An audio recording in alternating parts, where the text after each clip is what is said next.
Supertalk Mississippi media production. While traveling along the roads of North Mississippi, be sure to spot the Oil Drop logo for your next stop. All D's Oil locations are locally owned and operated. D's Oil, where there's quality in every tank.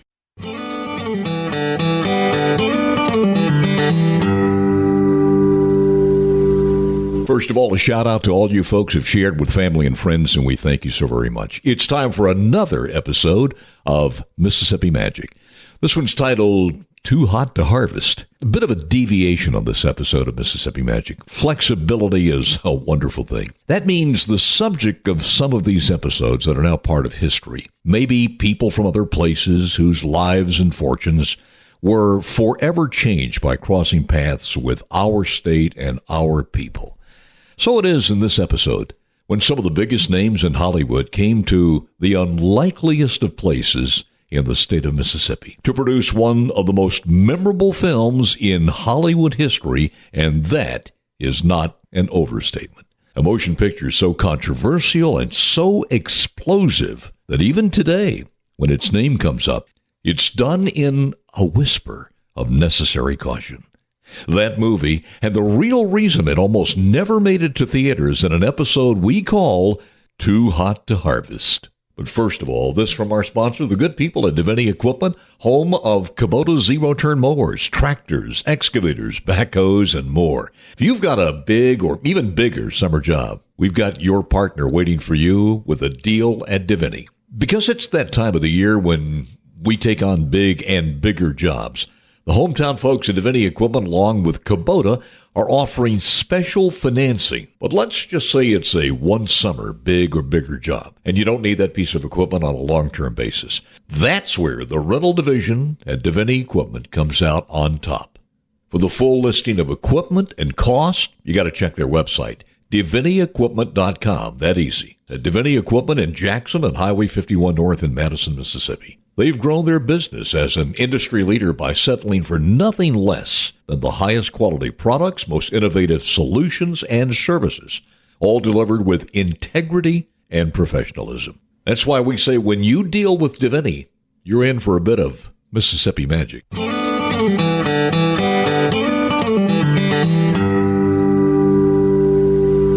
In today's state, we've seen our share of movies and documentaries in just about every section of the state.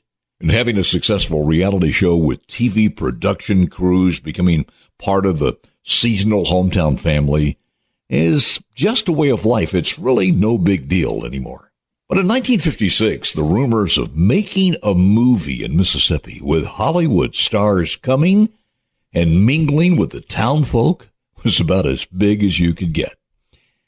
It's said that when the producers pitched Warner Brothers on a movie based on fellow Mississippian Tennessee Williams' play, 27 Wagons Full of Cotton, they knew it would be controversial. The only possible way to make it to the big screen would be to water down the sexual innuendos and racial issues quite a bit. Remember now, this is 1956. The problem was twofold. That twofold was number one, Elia Kazan, and number two, Tennessee Williams himself. They both served as producers, and they both demanded originality in the final script. Somewhere down the line, somebody must have convinced the bigwigs at Warner Brothers that, hey, controversy could be equated with free advertising. The call was made, and the movie production got the go-ahead. Then the cast was announced. Some of Hollywood's biggest stars, Carl Malden, the sexy Carol Baker, Eli Wallach, Rip Torn, and more. The Tennessee Williams production would take place on a Mississippi Delta cotton plantation in a mythical place that Tennessee Williams called Tiger Tail County.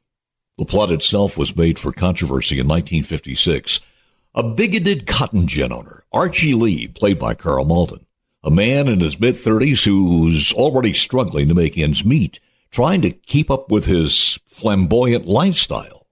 And now he's nervously waiting for a few more days so his pretty 19-year-old virgin fiancée will turn a legal 20 years old so they can have a wedding and finally consummate the marriage. She, the virgin, how do we put this? is not only a virgin, but she's an airhead, to put it nicely. She sleeps in a crib wearing short nightgowns and sucks her thumb. Idiosyncrasies that were certainly non-productive, other than maybe just to give the title to the movie itself.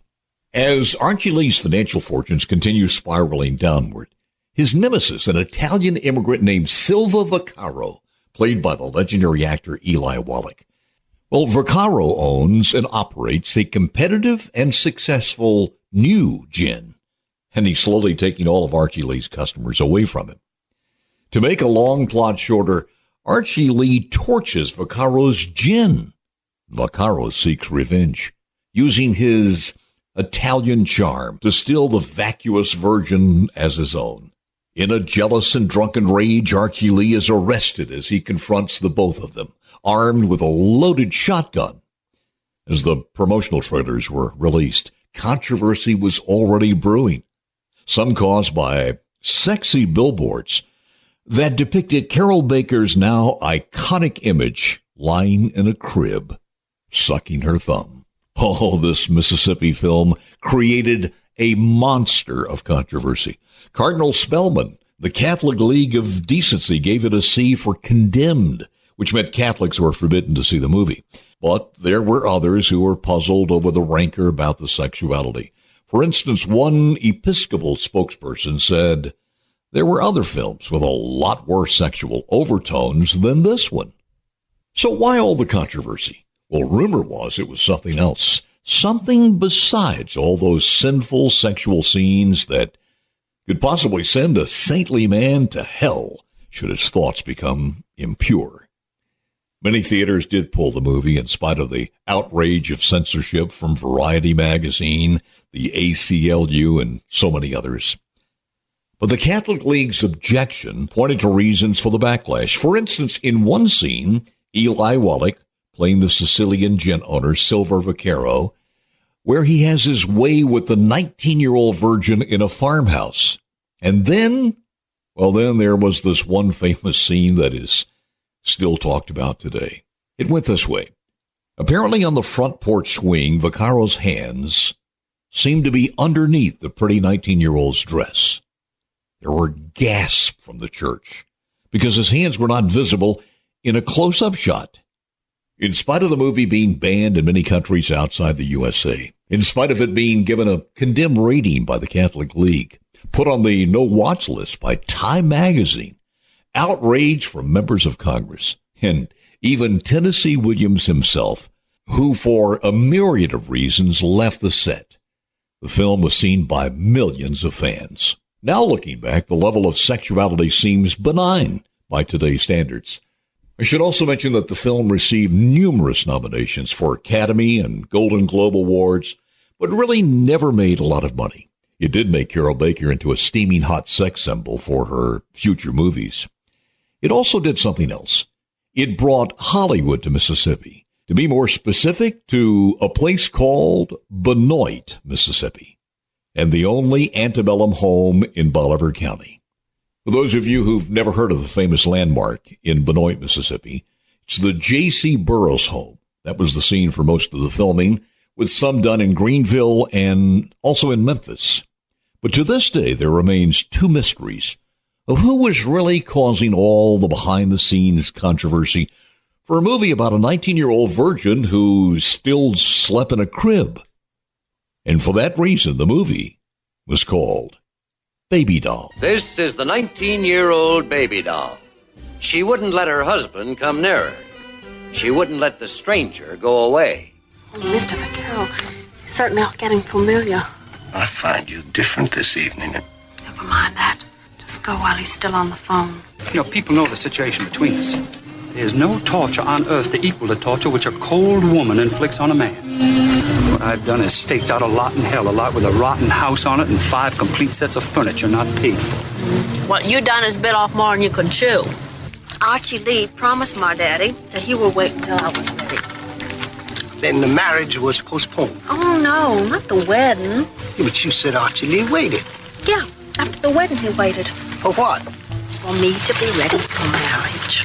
How long did he have to wait? Oh, he's still waiting. You just fixed your wagon. I'm gonna wipe that grin off your greasy face for good. First, the controversial swing scene where Vaccaro's hands appear to be under Baby Doll's dress.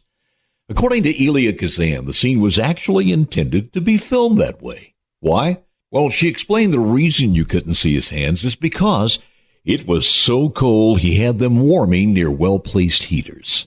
And what about the other mystery of who was behind the threats of financial destruction and damnation?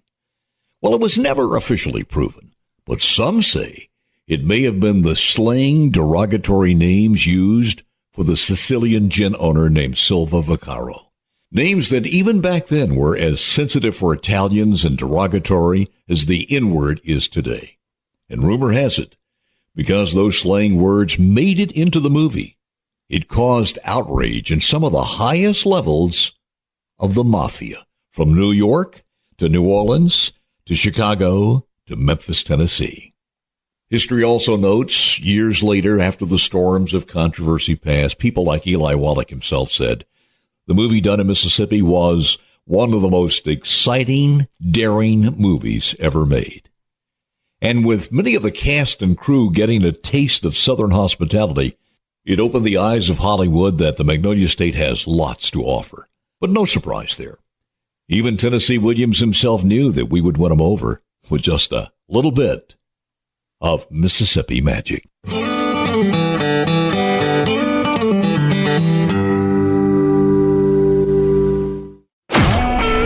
Supertalk Mississippi media production.